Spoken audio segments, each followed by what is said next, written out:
Hey, Renter Retires, it's Adam Schroeder here with another episode. And if you're watching this on YouTube, you might think, oh my goodness, that's a lot of people. But we are joined today by Zach Lemaster, the CEO of Renter Retirement. And we're joined today by Cori, an investment strategist here at Renter Retirement. And we're joined by one of our investors, James. James, it's a pleasure having you on. Yeah, thanks again for having me, guys. Pleasure to be here. Absolutely. So we like to showcase regular people, not the I have 1,000 doors in 12 months type thing. We want to hear from people who are buying just regular homes and moving forward with it. So tell us, how long ago did you get started, and what was your first investment that you got? Yeah, so I probably started around 5 years ago. I didn't initially get started with turnkey rentals, but I was basically moving around. The military was moving me around, and I was kind of into that forced landlord situation. So I was kind of in that scenario where I was surrounded by people who were entrepreneurs. They wanted to start their own business and get into real estate. So I thought this would be a good opportunity for the military to kind of move me and turn where I lived into a rental and its own experiment. And so I got kind of deep into that in San Antonio, and then after that, just got so busy that I kind of stumbled upon your guys' company, and I talked with a few people who were doing it with you guys and just got hooked. So my first investment property, I think it was about 3 years ago when I first got started. But a lot of them were kind of just the build to rent model. So they haven't been constructed yet. So I think the first one that came into actually operating was my, I think, fourth or fifth deal with you guys. So it was kind of all over the place. James, we definitely want to dive into to know like exactly what your portfolio looks like right now, both from stuff you've invested through the Renter Retirement Network, but also kind of anything else you've done as well. It'd be good to get a snapshot of what that looks like. But before we do that and dive deeper, can you just talk us through the mindset of like, okay, it sounds like you found yourself in an accidental landlord situation. Your military is moving around every 3 to 4 years or whatever it is potentially. But what was a mindset like? What made you decide that, hey, like the turnkey route specifically was a good fit for you? Yeah, that's a great question. I mean, from the beginning, as pretty much like everyone, I didn't really know a whole lot about real estate, and the one thing I didn't have a whole lot of was time. I was kind of going through a lot of training for work, and I'm a physician, so I'm just kind of doing my thing, and I needed to kind of rely on some expertise while also getting some book knowledge myself. Diving into podcasts, blogs, books, but ultimately I needed a team that was competent and could guide me through the process, and so that I could repeat it. And so that's kind of what made me get in that mindset of I still want to do real estate, but I don't know if I can just juggle my time to the point where, the real estate, building up the portfolio could kind of handle. So that's why I kind of I kind of stumbled upon the turnkey model. I liked what I saw, but ultimately it had to be a really good team that I felt comfortable with. So because they were going to be my eyes and ears, so to speak. So that was pretty important to me. Awesome. And what does your portfolio look like right now as far as stuff that you currently have or projects that are ongoing? Yeah, so I'm currently at 11 properties. I have 2 in Texas, just onboarded the 5 in Alabama, and then I have 4 in Florida. And I think one of them is in the process of being built. I love it. And James, we talk frequently, so we email frequently. As far as, what your expectation was and, what you're getting, I mean, how do you feel that this has kind of benefited the way you said you wanted to come in and be a little bit more hands off? How do you feel that like this turnkey model and Renter Retirement has kind of helped you? Yeah, so far it exceeded my expectations. And, I kind of come into everything, with skeptical eyes. That's why I always want to talk with people who have done it before me. But I know just in the end, that's their story. There could, be a different story altogether. And I kind of went into that, situation knowing that, not everything is similar, but just from the start to the finish, pretty hands off, but enough that I needed to still do my due diligence, and you guys have kind of pushed that as well. So it's not just like me handing you guys the keys and then looking at a picture at the end. So it was I feel like it exceeded my expectations. Sure, there's road bumps along the way, but that's really what you kind of come into when you're working with different teams and different people in different markets. So it's just, that's how it is, but so far so good. Now, one of the things you mentioned is, you're a physician, the time part is there. What, just out of curiosity now, since you're doing this, how much time would you say a month you're actually spending on your real estate portfolio? I would probably put that at about 3 hours right now. The majority of that is just, I'm kind of doing my own bookkeeping. I send emails to property management companies maybe once a month just to check in and things like that. But a lot of the property management companies do send out their, monthly updates and stuff. So I don't feel the need to kind of bother them too much about it. But yeah, I would say about 3 hours. I want to spend a lot of time, James. I think really and thank you for coming on here. I think we, as we talked before that we hit the record button, we want to hear from more actual people on the ground, like doing this, right? Like, what does the process look like? What are some of the challenges you've experienced? What advice do you have for someone considering getting into this? And I think that will be really beneficial for people to relate to you. I know that when I'm listening to educational content, like I want to hear from someone that I can kind of envision myself in their shoes, or they're at the right kind of a similar point in life to me. I think that's where I get the most value. And we know that it's being relatable is really important. And so I want to get into the mindset a lot, because you're a medical professional, you're a doctor, you have this career path that's very demanding, and probably not one you're going to hang up the white coat with and just be done with, right? At least not anytime soon. But let's back up a second and think just like big picture. Like why real estate? What is the thing that caught your bug in real estate investing in general? And why did you decide that out of all the different areas that you can invest in, and I'm sure you probably do some other investing as well, but you're on a strong path to building a very successful rental portfolio. You said you're at 11 doors now, but what were some of the reasons like to step outside of the norm and invest in real estate to begin with? Yeah, that's a great question. So it really just started in residency. I had a couple of friends do real estate, and they've been talking about their success stories, where their money is making money.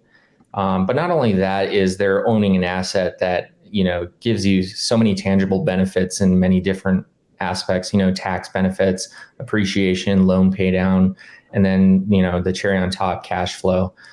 I always thought that was very intriguing to me, because I grew up, in school, you work hard, and then because of that work, you get a paycheck.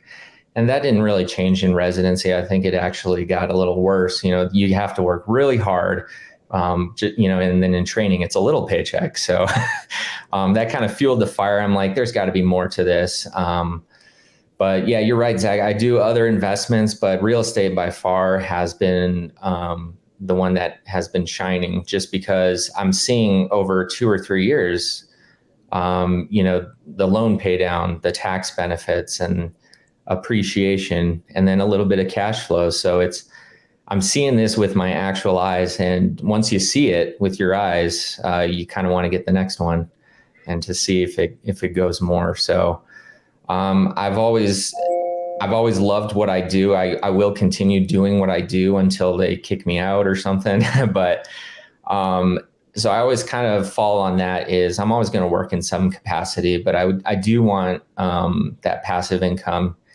to kind of shape the way I want to live my life earlier rather than later.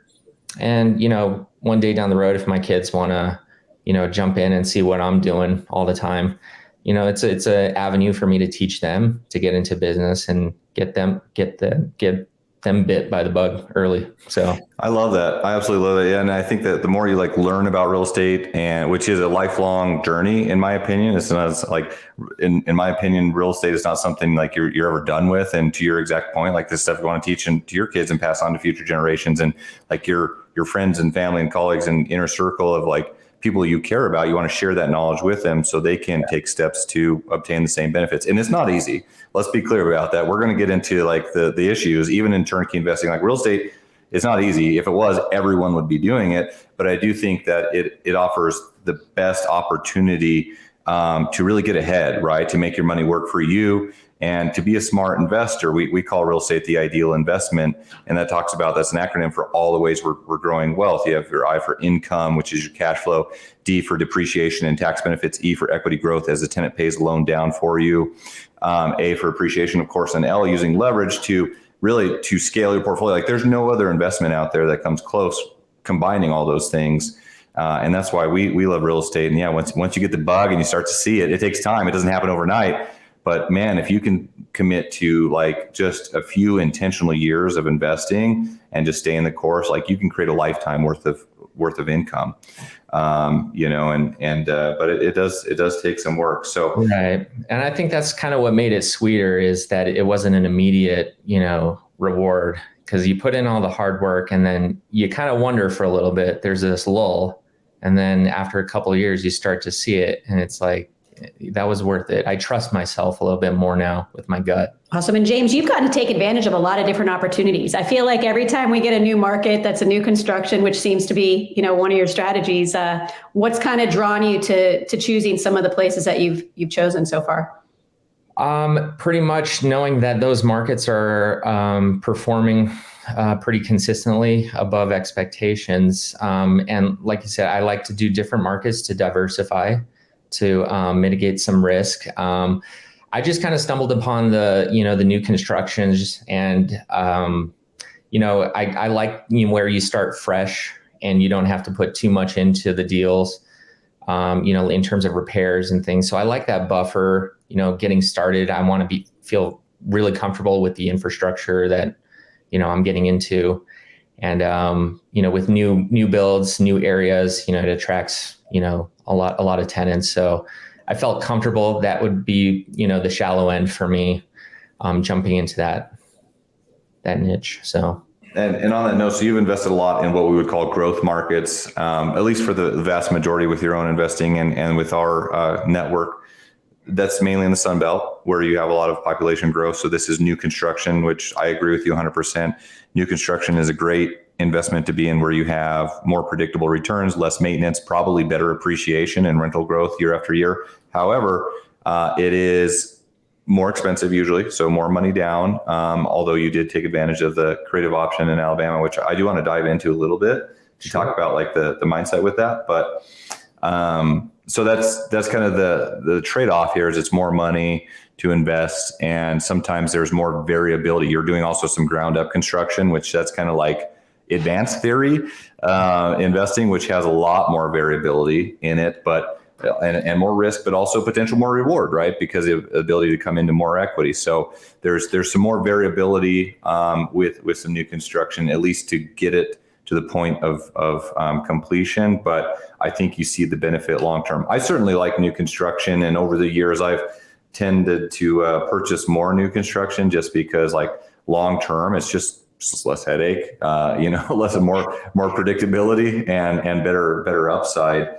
But let's talk a little bit, maybe dive into the Alabama stuff. So this is a scenario, and depending on, this may not even be an option depending on when people listen to this, but at least right now it is relevant, where you can come in and purchase multiple new construction houses with, and it's always evolving. And at one point it was no money down and 100% financing, and then the bank stopped doing that, and now we're at 95% loan to value. But the general concept is there's investor loans that you can purchase with less money down than your traditional like Fannie Mae, Freddie Mac product, where you're putting 20 to 25% down. So that means you get to stretch your capital further to buy more doors, but also this likely means that properties are negative cash flow, as you would expect when you're putting less money down. But Sure. this is an area to stretch your capital further and acquire more real estate. Can you walk us through the mindset of like, why does that make sense to do, at least for you?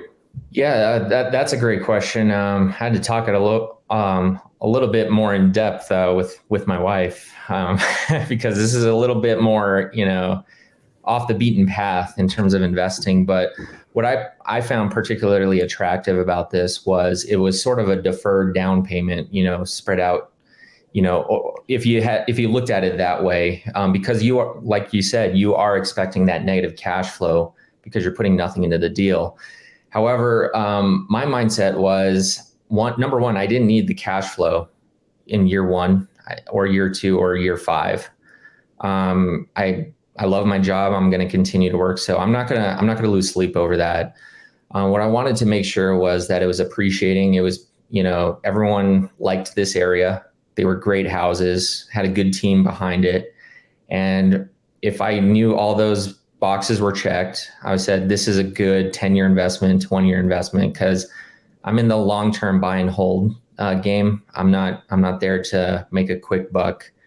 And then do more active work. I want passive as can be, as safely as can be. And with these Alabama deals, after talking with the boots on the ground, I felt really comfortable with them. So it really just became like, what's my next step? What's my, who do I need to talk to get this going? And everything was pretty streamlined. They said, start with the loan application, and then we'll set you up with someone to talk to. And after going through all that process, the mindset was, let's let these kind of, marinate a little bit, for a few years. And, it being a portfolio loan, and it's gaining equity and appreciation over a few years, there's always the option to refinance and then put it into a more cash flow position. So that could be year 5, that could be year 8, or it could be year 4, whatever. I'm going to keep eyes on it annually and see when the time is right to actually refinance, all while putting, very little money into the deal. And the other mindset was, I also want to diversify. I don't want everything just cash flowing. I want some, kind of early players into the game where appreciation comes into play, and then cash flow will kind of go in on the tail end. So I thought the Alabama market was pretty good for that. Yeah, I think you're really smart to have that long-term picture. And certainly, I mean, if you kind of run the numbers, which I encourage everyone to do, and actually go through the math, that's like why we built out this new wealth tracker on that we're just allowing people to use for now for free. Is just like it allows you to project in the future for future potential performance, because we all know that pro formas are just an evaluation of year one. But it's like that tracker, by the way, it's really cool. Good. No, that's awesome. I mean, thank you for that. And I know it's in its beta version. We got a lot of little errors and kinks to work out, but I mean, we honestly just had that built for our own personal use so we can future project, because we could not find a calculator out there where it's like, okay, we can do a pro forma on year 1, but that it's like year 1 is year 1. What about year 5 and 10, factoring in the amortization scale with the pay down, whatever appreciation you want to put in there, expense increase, rental increase, like that's how you can really, and when you look at the numbers, it kind of speaks for you. But I love that you walk through the mindset, and thank you for that, because sometimes I'll make the statements that like cash flow doesn't matter or things like this, and people come after me with the pitchforks about like, why would I ever buy something negative cash flow? But like big picture, wealth long-term is not created through cash flow in real estate. It's created through all the other things, right? Tax benefits, appreciation, debt pay down, and so on, and growing your portfolio. Well, I kind of see it, in any profession, you take out lots of money for loans, and in the moment it doesn't make sense, but 10 years down the road and you look back and you're like, that made sense. So same with cash flow. It's great when you have it day one, but that's not the only strategy. So yeah, James is there going, why did I just take out hundreds of thousands in student loans to work 120 hours a week? Luckily, the Army helped me out a little bit with that. So that was shout out to them. HPSP, right? That's what you're on? Yeah, HPSP. Yeah. So what's next for you? I mean, are you just going to sit there and let it marinate, or are you going after more properties? What's next for you? Well, I've been thinking about that. I think I'm still in the growth phase. I like the momentum that I'm doing, but I think the thing that I have to be careful with is, what's my goal, what's my destination. It's not just to get properties, but really just change the way I live. So I did that whole method, work backwards, where you see yourself, and then I just said, how many rental properties does it take for me to get there? And then what I do is I just add a little buffer in there, just, because I kind of want to travel. I don't just want to eat and have my utilities stay on. So, I put in a buffer there, but my plan is just every year, at least get one. Once I hit that number, though, I can kind of take the foot off the gas pedal a little bit. And, I kind of see my journey as it's kind of like a slinky. You kind of leverage yourself to the point, and then there's a lot of tension in the back end. So what we've kind of decided was, just look at what my portfolio looks like and which are the key players that would be most beneficial to pay off and reduce that risk a little bit, just so we can have a little more free end on the front side to push more and get more rental properties. So I've been told as long as I bring that back end, closer to the front end, I can continue with the front end later on. So are you referring to your wife telling you? Is it? I cannot confirm or deny. Let's talk about that though real quick, because I think a lot of people, it's really important if you have a spouse or just an investing partner in general, like you need to be on the same page. It doesn't work. Like the goal is to be excited about and confident about what you're investing in. And sometimes that's an uphill battle, more so for some people. What advice do you have, or any insight into having those difficult discussions with your spouse on, what you're doing financially and things you shared with them to make them feel more comfortable? Well, I don't think you have to be on the same page with your partner or spouse, but if you want to be successful, do it for a long time, be good at it, and have fun doing it, then I highly encourage that. So, but I think one of the things that is super important, especially for personalities that are more conservative, is make sure you talk with your spouse and say, what would make you comfortable before we jump in? And 10 times out of 10, they'll tell you. I know for me personally, it was to stay away from consumer debt, and we made a personal decision to pay off our home. And I was always under that, mantra, it's funner to play outside after all your homework is done. So I conceded and I said, okay, let's get all of these cleaned up, and then we can be a little more risky. So yeah, I like that. I don't know if I've talked about this with my own wife, but she sometimes less so now, but at least definitely in the beginning, it was like the Shark Tank presentation of deals and why I wanted to do them. So familiar. Yes, but I always was successful when I broke down the numbers, right, and looked through the rationale of, like you said, reverse engineer where you want to be, and the big picture why, but then also concrete, look at the numbers, look at worst case scenario, right? And look at also a really optimistic view. And then somewhere in between is probably reality, and base your decision rationally on those numbers. But yeah, definitely want to make sure you're on the same page with the spouse. And that's good practice for pitching future deal partners too, I think. So. Yeah. And like you said, just starting with paint what your life, what you want it to look like with your partner, with your spouse. That way you kind of bring them into the picture. If you're just talking about what you want to do later on, doesn't really tug on them as much. Excellent point. Mm-hmm. Awesome. So James, what advice do you have to give anybody looking to get started? Well, the first one that's been kind of hit on the head so many times is to do something, get that first property. That's the biggest hurdle. It's all mental. And one way I found myself to kind of get around that, or get help through that, is just ask the person that you are talking with during the deal, what am I supposed to expect from start to finish, from A to Z. I want tangible things, like actual physical things that I'm waiting on. And then after that, what should I be expecting after that? Once you get the general picture, the timeline of, the purchase of a rental property, you start to understand what to expect next. And then the nerves calm down, and the uncertainty kind of tends to fade to a lull. So that would be my first advice. But the second one I would say is always ask questions early and not too late. So, just for example, if you have a property management company that you're just not comfortable with, that you don't feel like they're doing something, reach out to you guys and just say, hey, I'm having an issue with this. And then it quickly gets on the path of getting resolved. And you don't want it to get too far in just because you're afraid to ask a question. And with those questions, you can kind of piece together when that plays into the timeline exactly.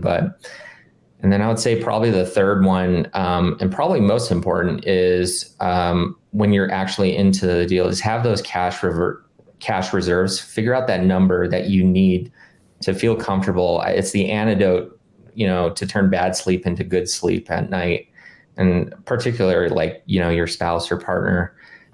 It makes the ride much smoother, and a smoother ride makes for a great experience for the next one. So cash reserves are super important to have. And that usually means, you can't scale too fast. You have to factor in those just sitting there, and then you move on to the next one. So pace yourself, but don't go too slow. Don't go too fast. You'll know what that is after, you go through your first deal, but you can't get that first deal until you get off the couch. So. All right. Well, James, thank you so much for joining us today. We really appreciate your time. For everybody, head on over to renttoretirement.com and you will see the inventory that we've got that James and Cori will be talking about at some point in the not too distant future, I'm sure, as they plan out the next step of his journey. That's renttoretirement.com. And don't forget, if you want a copy of the top 20 markets to invest in 2023, well, first off, you're getting towards the middle to end of 2023, so you need to get going. But you can get a copy of that by emailing podcasts@renttoretirement.com. That's podcasts@renttoretirement.com. Really appreciate the time you spent educating yourself today. We'll talk to you on the next episode. Thanks for watching the Rent to Retirement YouTube channel. Check out some of our other videos, like this one, or this one here.